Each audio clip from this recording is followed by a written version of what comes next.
Morning student, आप लोगों को हम क्लास 10 की बायोलॉजी पढ़ाने जा रहे हैं, जिसमें आज का टॉपिक है digestive system of human. Part 5 के अंतर्गत आप लोगों को बताया जाएगा, जिसमें आपको बताना है मनुष्य का पाचन तंत्र कि मानव में किन किन अंगों द्वारा पाचन हो रहा है। आपको इससे पहले फिगर में बताया गया था कि कहाँ पे पाचन किस तरह हो रहा है, तो ये आप लोगों को बताया गया था। लेकिन अब आपको इसके अंतर्गत दो प्रकार के आते हैं पाचन, जैसे एक भौतिक डाइजेशन होता है और एक केमिकल डाइजेशन होता है। तो इन दोनों के बारे में आपको पढ़ना है। आपने डाइजेशन तो पढ़ा था, लेकिन केमिकल डाइजेशन नहीं पढ़ा था।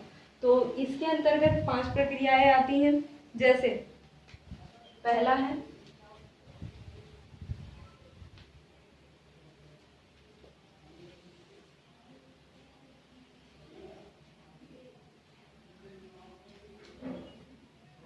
अंतर्ग्रहण।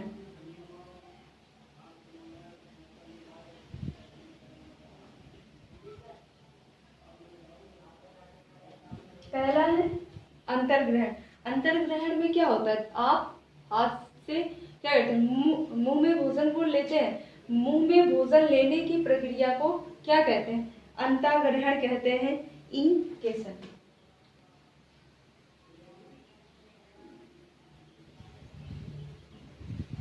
ये प्रक्रिया अंतर्ग्रहण कहलाएगी। दूसरी प्रक्रिया होती है पाचन,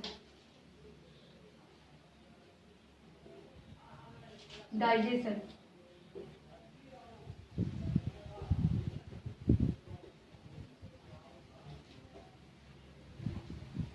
तो दूसरी प्रक्रिया पाचन है, डाइजेशन, जिसमें आपको ये बताया जाता है कि मानव में कहाँ से भोजन का पाचन प्रारंभ हो रहा है और कहाँ पे जाके भोजन का पाचन समाप्त हो जा रहा है, डाइजेशन में।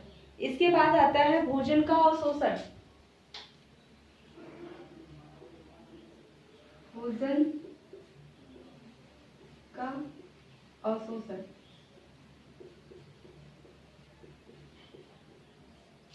तो इसमें आप लोगों को बताया गया, पाचन तो हो गया, लेकिन जो पाचन के बाद कुछ भोजन बचा तो उसका अवशोषण कहाँ पे हो रहा है, या पाचन के समय जो न्यूट्रिएंट्स बने, पोषक पदार्थ बने, कुछ भी बना, तो उसका अवशोषण कहाँ हो रहा है, भोजन का अवशोषण कहाँ हो रहा है।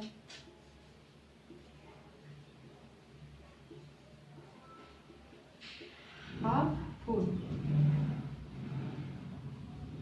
भोजन का अवशोषण पढ़ने के बाद आप पढ़ेंगे भोजन का स्वांगीकरण। भोजन का स्वांगीकरण। तो भोजन का स्वांगीकरण कि भोजन में क्या क्या मिला रहता है, इसमें आप पढ़ेंगे, या किस प्रकार जो भोजन है हमारे शरीर में, उस जैसे हम ठोस माध्यम में ग्रहण करते हैं भोजन को, तरल माध्यम में ग्रहण करते हैं, तो उनका स्वांगीकरण किस प्रकार हो रहा है, एसिमिलेशन ऑफ फूड।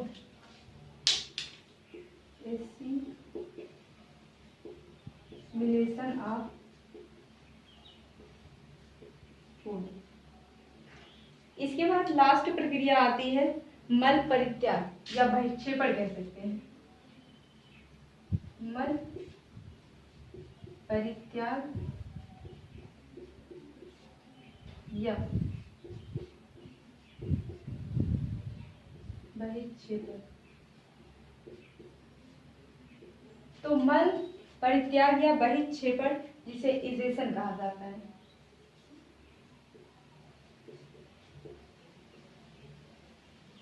तो मल परित्याग, आपने भोजन का ग्रहण किया, ग्रहण करने के बाद क्या हो रहा है, भोजन का पाचन हो रहा है, पाचन के बाद भोजन का अवशोषण हो रहा है, एब्जॉर्प्शन हो रहा है, इसके बाद स्वांगीकरण हो रहा है, स्वांगीकरण के बाद आप क्या कर रहे हैं, मल का परित्याग या बहिक्षेपण हो रहा है। जो भोजन के पाचन के पश्चात जो अपशिष्ट पदार्थ बना, उसका जो आप त्याग करते हैं, उसी को मल परित्याग या बहिक्षेपण कहते हैं, जिसे अमोनिया कहा जाता है, अमोनिया के फॉर्म में। तो आपको सबसे पहले क्या पढ़ना है, अंतर्ग्रहण।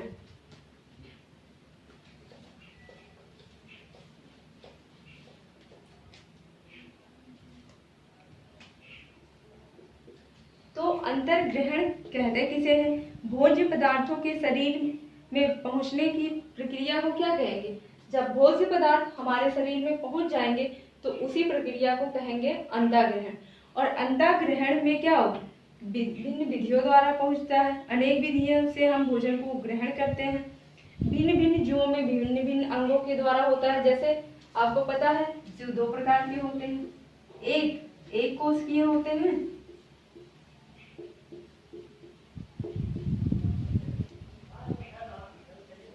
दूसरा बहुकोशिकीय।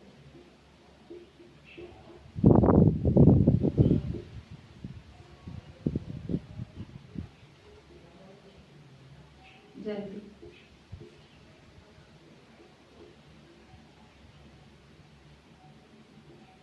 जिसे यूनिसेलुलर कहा जाएगा और इसे एनिमल।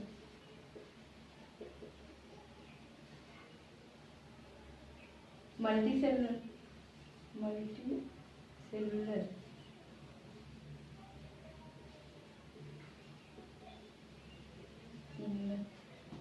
तो अंतःग्रहण जो एक कोशिकीय होते हैं उनमें अलग प्रकार का होता है और जो बहुकोशिकीय होते हैं उनमें अलग प्रकार का होता है। अंतःग्रहण का मतलब ही होता है भोजन को ग्रहण करना, कि भोजन को मुख में लेना ही अंतःग्रहण कहलाता है। बाहरी वातावरण से क्या करते हैं? आप जब तक भोजन को हाथ में लिए रहते हैं तो वो बाहरी वातावरण में रहता है, लेकिन जैसे आप उसको हाथ से मुंह की तरफ डालते हैं, मुंह में डाल देते हैं, तो क्या कर लेते हैं? उसका अंतःग्रहण कर लेते हैं, उसको ग्रहण आप कर लेते हो। तो एक कोशिकीय जीवों में किस प्रकार होता है? इसमें मुख नहीं पाया जाता है। तो सबसे पहले आपको पढ़ना है एक कोशिकीय जंतुओं में किस प्रकार ये भोजन का ग्रहण करते हैं। जो एक कोशिकीय जीव होते हैं इसमें मुख अनुपस्थित होता है, इसमें मुख नहीं पाया जाता है। अब आप सोच रहे होंगे कि अगर मुख नहीं पाया जा रहा तो ये किस प्रकार अपना भोजन ग्रहण कर रहा है? जाहिर सी बात है, अगर हम लोग देखते हैं कि मुख के द्वारा ही सब लोग भोजन ग्रहण करते हैं, चाहे जानवर हो चाहे मनुष्य हो, सब लोग मुख के द्वारा भोजन ग्रहण कर रहे हैं। तो जो एक कोशिकीय, आप लोगों को एक कोशिकीय के बारे में बताया गया था। एक कोशिकीय कहते किसे हैं? जिसमें सेल जो होती एक पाई जाती है, पूरा लाइफ उनका एक ही सेल में बीत जाता है, उन्हीं को एक कोशिकीय कहते हैं। जैसे अमीबा, पैरामीशियम, यूग्लिना, ये सब क्या एक कोशिकीय जंतु है। तो इनमें मुख नहीं पाया जा रहा है तो ये किस प्रकार अपना भोजन ग्रहण कर रहे हैं? तो जो इनमें मुख नहीं पाया जाता है तो इनके शरीर पर कुछ के सिलिया पाए जाते हैं, कुछ में फ्लैजला पाए जाते हैं। जैसे यूग्लिना में फ्लैजला इस आकार का पाया जाता है और पैरामीशियम में सिलिया पाई जाती है, और यूग्लिना जो होता है उसमें प्यूसोपोडिया पाई जाती है, जिसके थ्रू जल के द्वारा वो क्या करते हैं? जल के साथ आए हुए भोजन को अपनी सतह पर चिपका कर ग्रहण कर लेते हैं। जैसे ये अमीबा की बॉडी है तो इसमें प्यूसोपोडिया पाया जाता है। तो प्यूसोपोडिया जो पाया जाता है वो क्या करेगा? जल में रहता है, जलीय जीव है। तो जलीय जीव होने के कारण जल में जो भोज्य पदार्थ आएंगे उनको क्या करेगा? अपने शरीर के सतह पर चिपका लेगा, और जब अपने शरीर के सतह पर चिपका कर क्या करेगा? उनको ग्रहण कर लेगा। जैसे ये किसमें होता है? अमीबा में। अगर इसका एग्जाम्पल देखें, उदाहरण अमीबा। तो एक कोशिकीय जंतुओं में जो अंतःग्रहण होता है किसके थ्रू होता है? वो अपने शरीर जो जल के साथ आए रहते हैं भोजन के कणों को आसानी से अपने शरीर की सतह पर चिपका लेता है और शरीर की सतह पर चिपका कर उनको डाइजेस्ट कर जाता है। ये अमीबा में होता है। दूसरा है बहुकोशिकीय जंतुओं में किस प्रकार का पाचन होता है। तो आपको दूसरा देखना है बहुकोशिकीय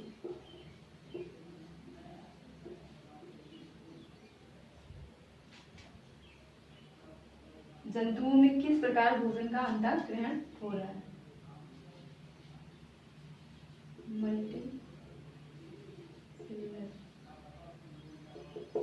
तो बहुकोशिकीय जीव जो होते हैं आपको पता है, बहुकोशिकीय जीव में कुछ जंतु ऐसे आते हैं जैसे उनमें क्या करते हैं, हम लोगों के हाथ हैं तो हम लोग भी बहुकोशिकीय में आते हैं।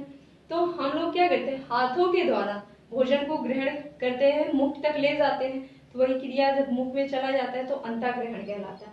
लेकिन कुछ जंतु होते हैं उसमें स्पर्शक पाए जाते हैं, अंटीना जिसे कहते हैं, स्पर्शक।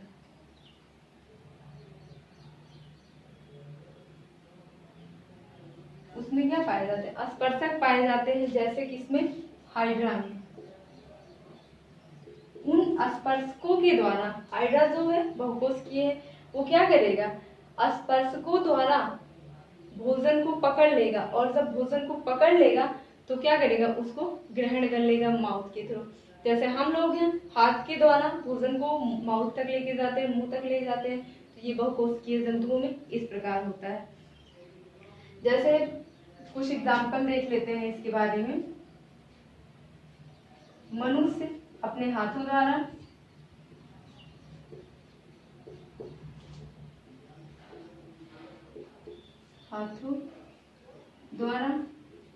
पक्षी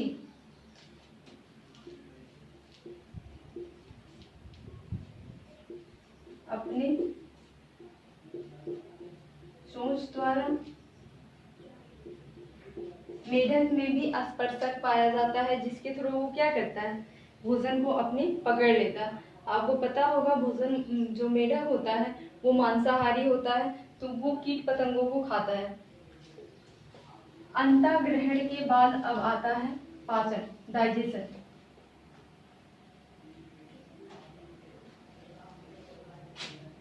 दूसरा है पाचन।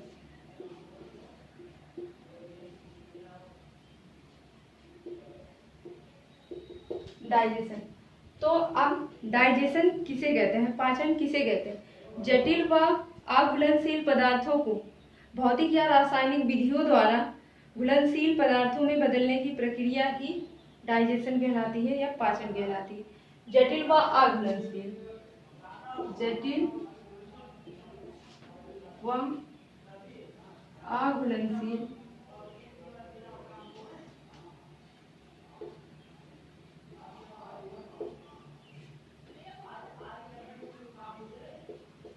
पदार्थों को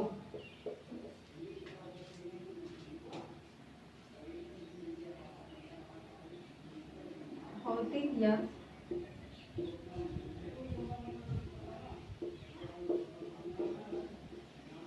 रासायनिक विधि द्वारा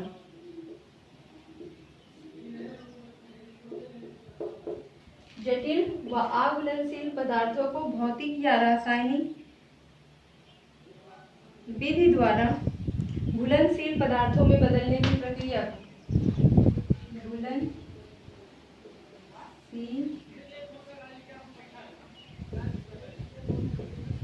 पदार्थों में बदलने की प्रक्रिया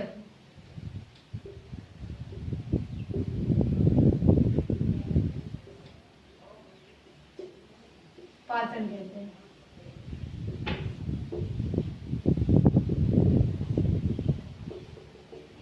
तो डाइजेशन में क्या, जटिल व अघुलनशील पदार्थों को भौतिक या रासायनिक विधि द्वारा घुलनशील पदार्थों में बदलने की प्रक्रिया को ही पाचन कहते हैं। जैसे कि जब आप भोजन ग्रहण करते हो, माउथ में आपके भोजन जाता है, आप दाल चावल रोटी सब्जी इन सब का सेवन करते हो, या अन्य पदार्थों का जैसे कभी कभी खीर पी लेते हो, या और कोई सामग्री का उपयोग करते हो, भोजन का उपयोग करते हो, तो क्या होते हैं, वो जटिल होते हैं, उसमें कई न्यूट्रिएंट्स मिले रहते हैं, जैसे प्रोटीन, कार्बोहाइड्रेट,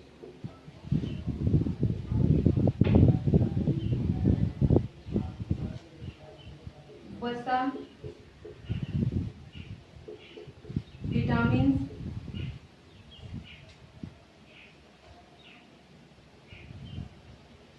अन्य पोषक तत्व।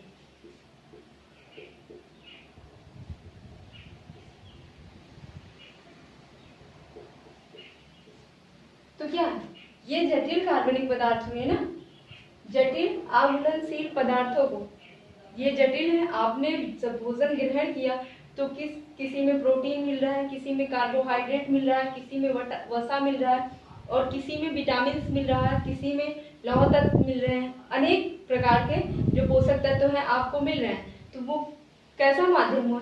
जटिल माध्यम हुआ, और घुलनशील माध्यम नहीं हुआ। जब धीरे धीरे पाचन होगा, चाहे वो भौतिक विधि से हो या रासायनिक विधि द्वारा हो, तो वो रासायनिक विधि से होगा।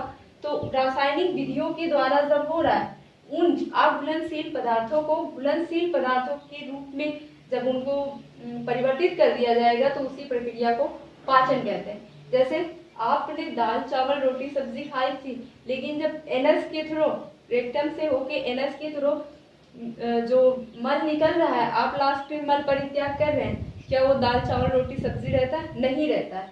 तो उसी को क्या कर रहे हैं? घुलनशील पदार्थों में बदल के उस प्रक्रिया को हम क्या कर रहे हैं? लास्ट में बदल दे रहे हैं, और बदल कर क्या कर रहे हैं? उसका पाचन करके लास्ट में जब बहिक्षेपण होता है, तो उसी के माध्यम से उसको बाहर निकाल दिया जाता है।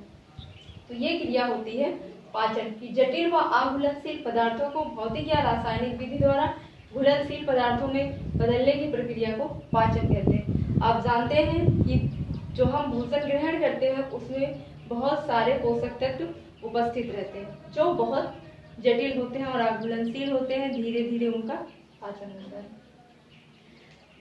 तो अब एक कोशिकीय में पाचन किस प्रकार होता है और बहुकोशिकीयों में पाचन किस प्रकार होता है, ये आपको पढ़ना है इसमें डाइजेशन में।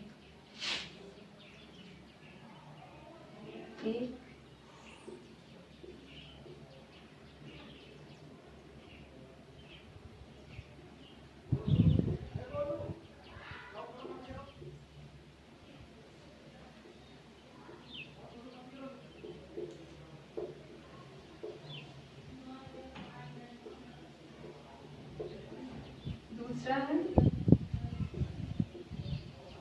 बहुकोशिकीय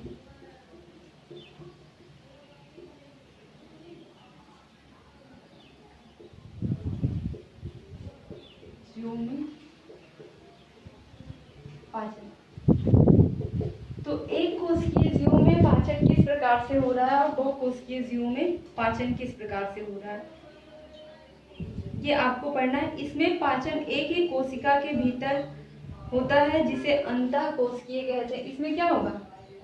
एक ही कोशिका के अंदर, एक ही कोशिका के अंदर पाचन होता है,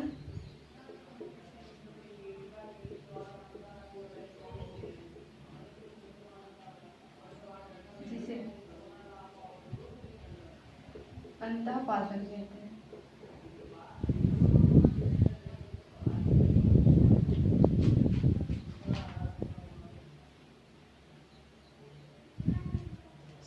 अंतःकोशिकीय पाचन कहते हैं, क्योंकि कोशिका के अंदर हो रहा है। कोशिकीय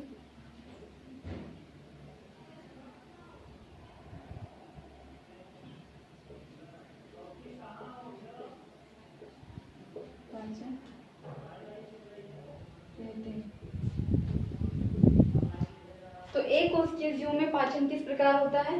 एक ही कोशिका में, क्योंकि इसमें एक ही कोशिका उपस्थित होती है।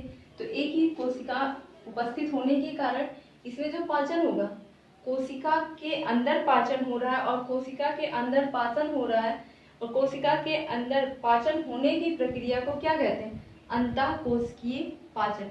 दूसरा आपको पढ़ना है बहुकोशिकीय जीवों में पाचन। तो बहुकोशिकीय जीवों में जो पाचन होता है, यह आहार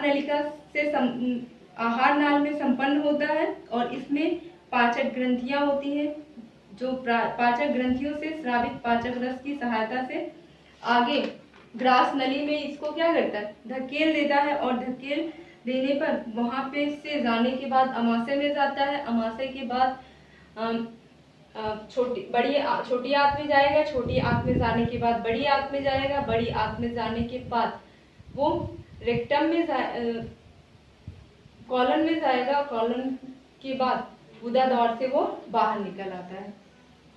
तो इसमें जो होता है आहार नाल में संपन्न हो रहा है पाचन, इसमें आहार नाल से, आहार नाल में संपन्न होता है।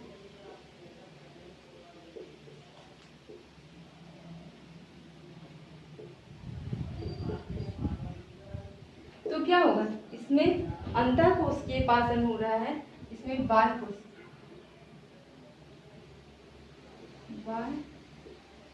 पाचन होता है।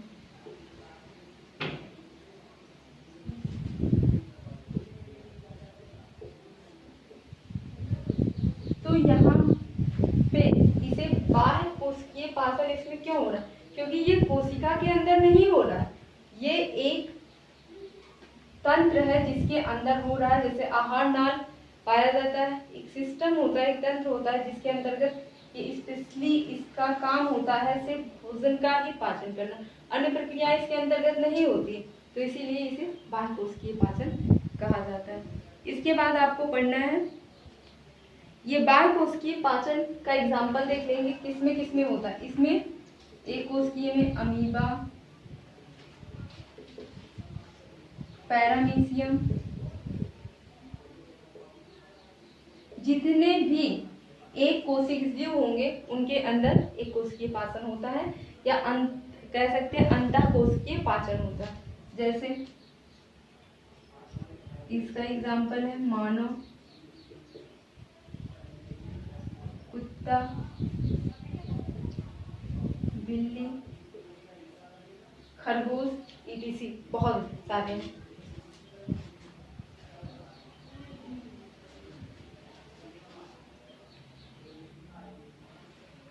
तो इसमें आपको एक कोशिकीय जीवों में पाचन किस प्रकार से होता है, यहाँ पे एक कोशिकीय जीवों के बारे में नहीं पढ़ना, क्योंकि आपने ह्यूमन सिस्टम के बारे में कहा है, तो आपको बहुकोशिकीय जीवों में किस प्रकार से पाचन हो रहा है आपको यहाँ पे ये पढ़ना है।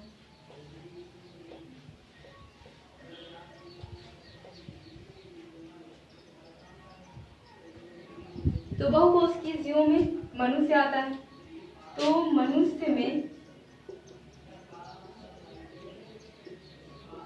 पाचन दो विधियों द्वारा होता है।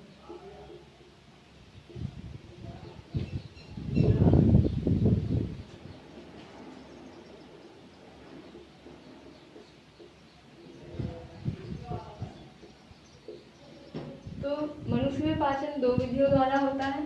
पहला है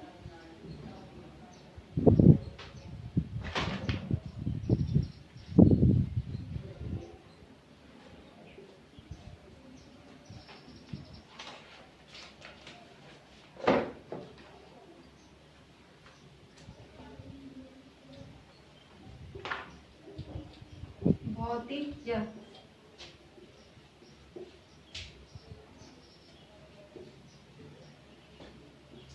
यांत्रिक पाचन।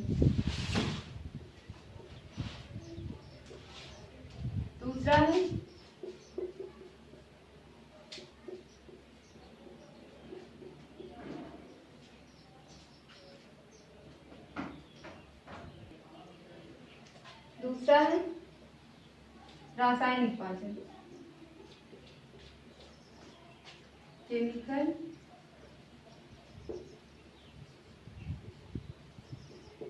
डाइजेशन। इसे आप यांत्रिक पाचन या भौतिक पाचन कह सकते हैं। यांत्रिक या भौतिक पाचन।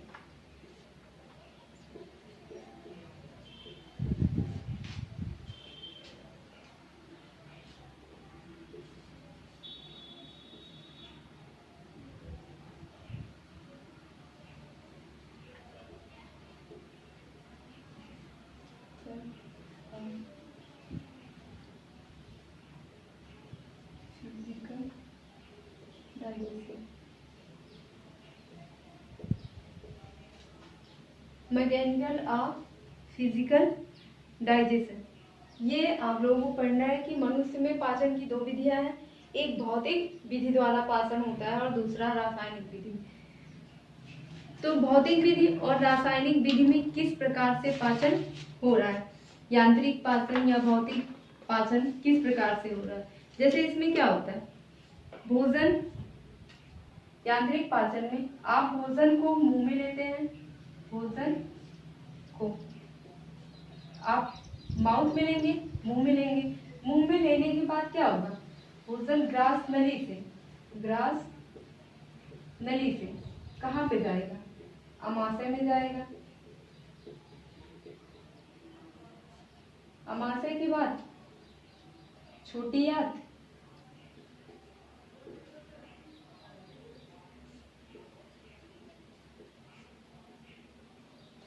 तो यांत्रिक या भौतिक पाचन में ये कहाँ से, मुख, भोजन को आपने मुख में लिया, मुख से भोजन कहाँ पे जा रही, ग्रास नली में जा रही, ग्रास नली के बाद अमाशय में, अमाशय के बाद छोटी आंत में, छोटी आंत के बाद बड़ी आंत में जा रही, बड़ी आंत में जाने के बाद कॉलम में जाएगी और कॉलम में जाने के बाद गुदा द्वार के थ्रू बाहर निकल जा रही है।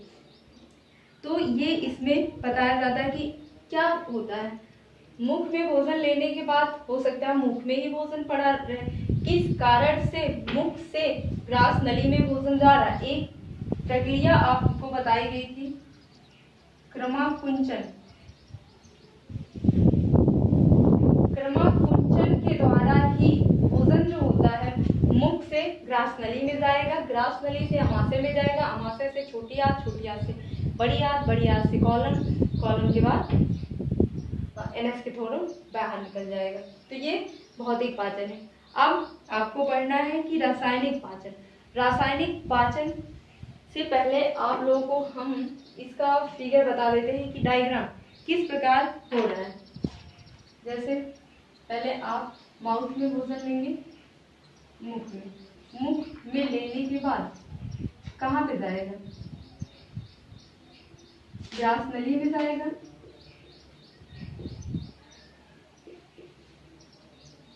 ग्रास नली में, ग्रास नली में जाने के बाद पेट में पहुंचता है जिसे आप अमाशय के नाम से जानते हैं। अमाशय में, अमाशय के बाद छोटी आंत में,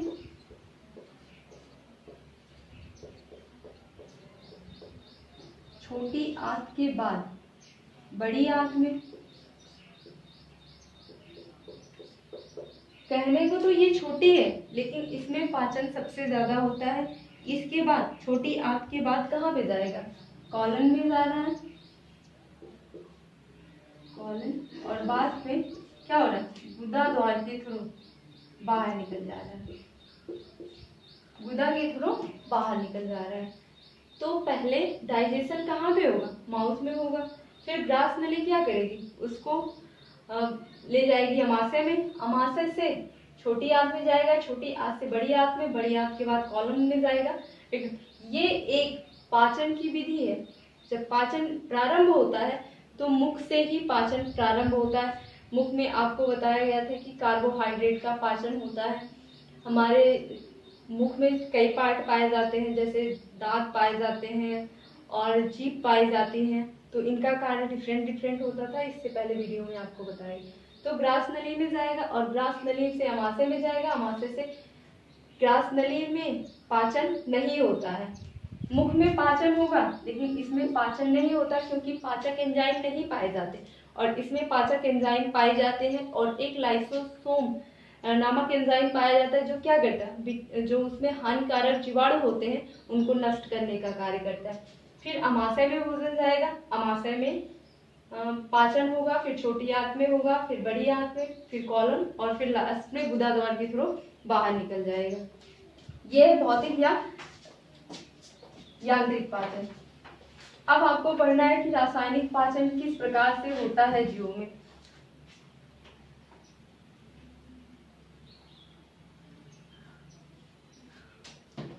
रासायनिक पाचन में आप लोगों को बताया गया था कि कुछ ग्रंथियां होती हैं, जैसे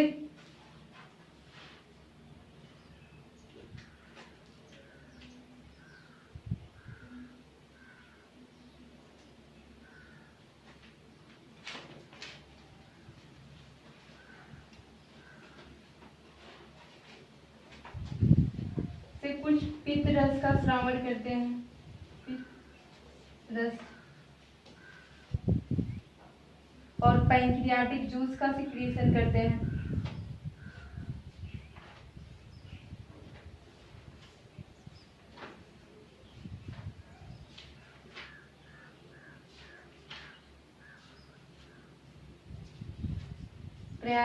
पैंक्रियाटिक जूस का सिक्रीशन करते हैं।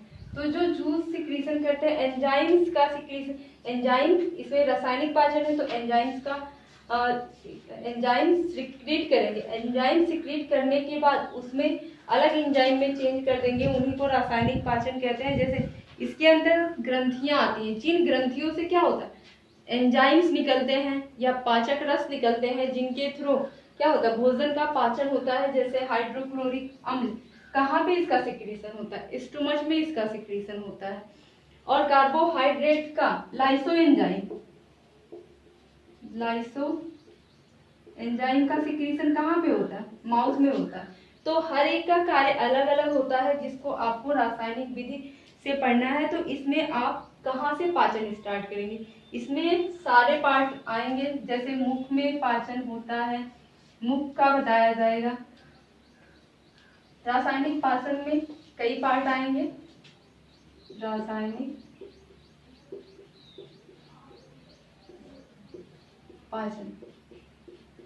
तो रासायनिक पाचन में जैसे कहाँ पे पाचन हो रहा है, मुख में पाचन होता है, मुख में पाचन पहला हुआ। दूसरा ग्रास नली,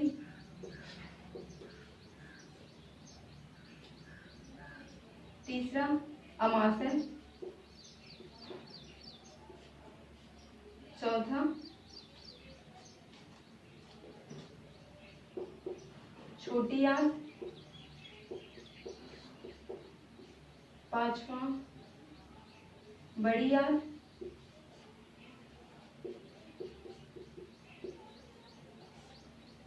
तो इन सब में रासायनिक पाचन किस प्रकार हो रहा है, कहाँ पे कौन सी एंजाइम सिक्रीट हो रही है, और एंजाइम के सिक्रीट होने से, स्रावित होने से वहां पे किस किस का पाचन होता है। जैसे माउथ में टाइलिन नामक एंजाइम सिक्रीट होती है, और टाइलिन की उपस्थिति में मंड और जल को तोड़कर शर्करा का निर्माण होता है। जैसे माउथ में जब पाचन होगा, मंड प्लस जल किसकी उपस्थिति में होगा, टाइलिन एंजाइम के।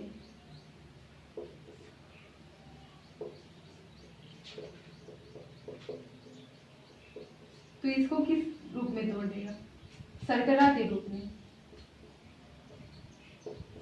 इसी प्रकार होगा जो आप लोगों को रासायनिक पाचन कहाँ कहाँ पे होता है, ये 5 जगहों पे हो रहा है। जैसे मनुष्य मुख में पाचन, ग्रास नली में, अमाशय में, छोटी आंत में, बड़ी आंत में। आपको बताया गया था भौतिक पाचन में कि ग्रास नली में पाचन नहीं होता, क्योंकि उसमें एंजाइम का सिक्रीशन होता ही नहीं। मुख में पाचन हो रहा है क्योंकि टाइलिन नामक एंजाइम उपस्थित है।